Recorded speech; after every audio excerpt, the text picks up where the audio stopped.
So, hi there guys, it's Celine and it's still Friday the 2nd of October, will you believe it?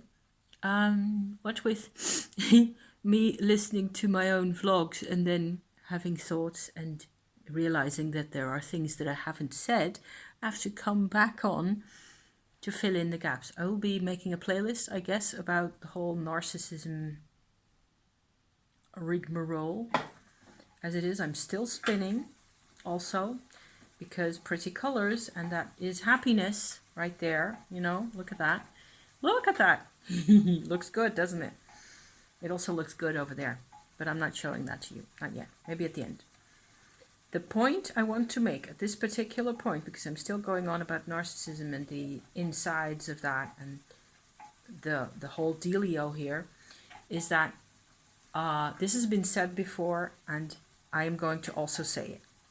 There is no way you can expect yourself, that we can expect ourselves to come to any form of balanced behavior that will actually even lead to a sense of healing and growth and expansion in our own lives, as long as we are in contact with a narcissist. Let me just state that. It's been said before, but I am also going to say this and to, put my signature under that idea right there.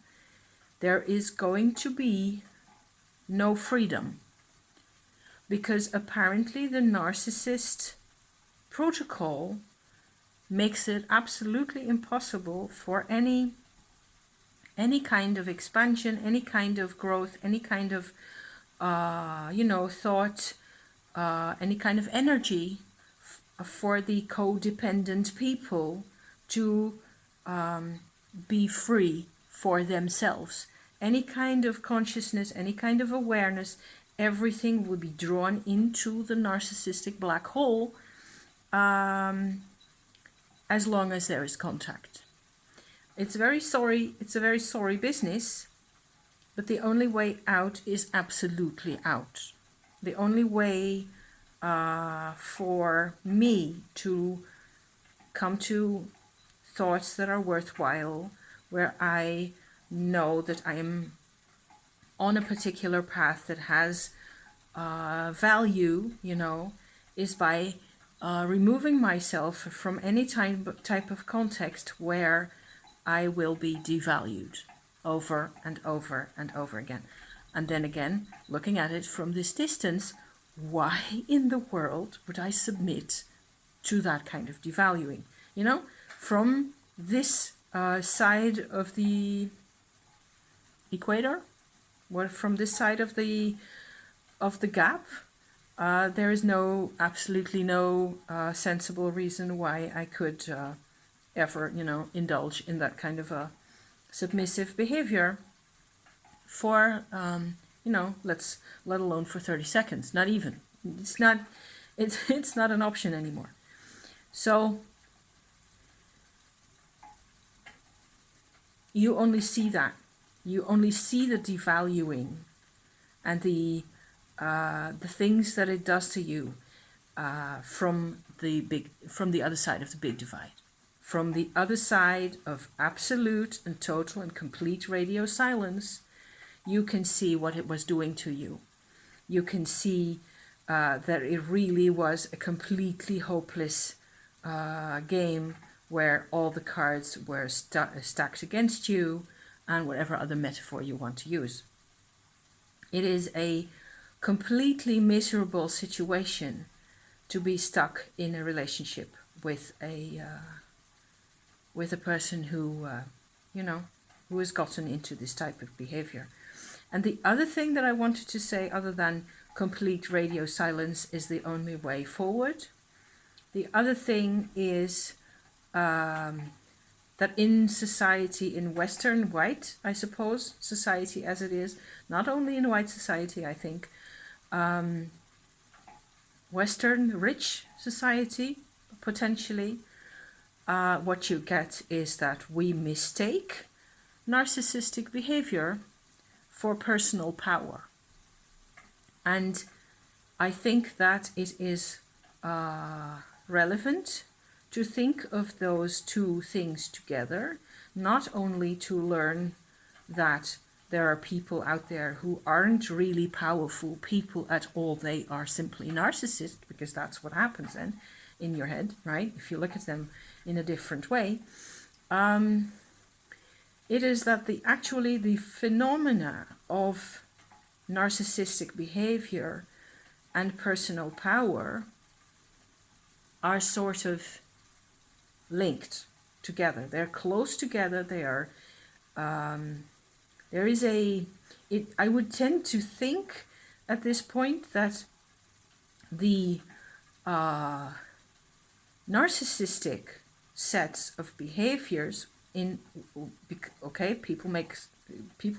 makes people suffer, but inside what you get is that these are often people who are intelligent, who are who have all sorts of traits of personal power. You know, resourcefulness, Slytherin values. There you go. And even maybe courage in a way, but not gratitude, because that involves sharing again, and sharing is death, as I said before. So we mistake very often, especially us women, will mistake narcissism, narcissistic traits. We will be impressed with narcissistic behavior because we experience it through all the filters that we were dealt, you know. We experience it as personal power. We feel it as, we feel dominance as power anyway. And it doesn't have anything to do with it. It is just that there are faculties in the narcissist that are at work, and there's actually nothing really wrong with those faculties.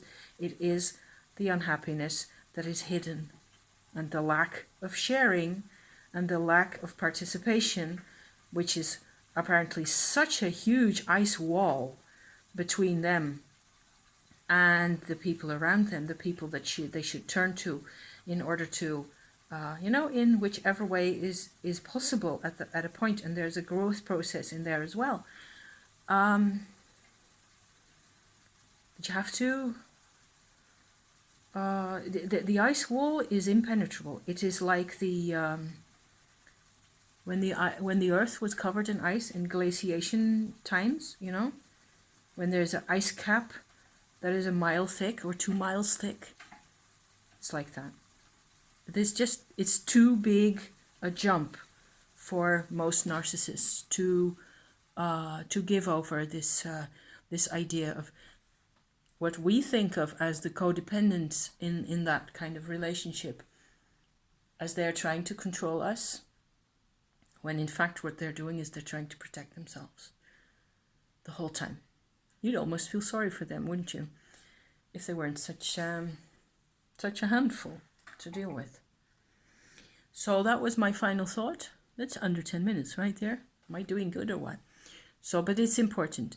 There's no possibility of staying in touch, staying in contact, because the ice wall has taken over, and it's always there. So, yeah, I'm going to leave it at this. See you next time, and thank you so much for watching, okay? See you then. Bye-bye.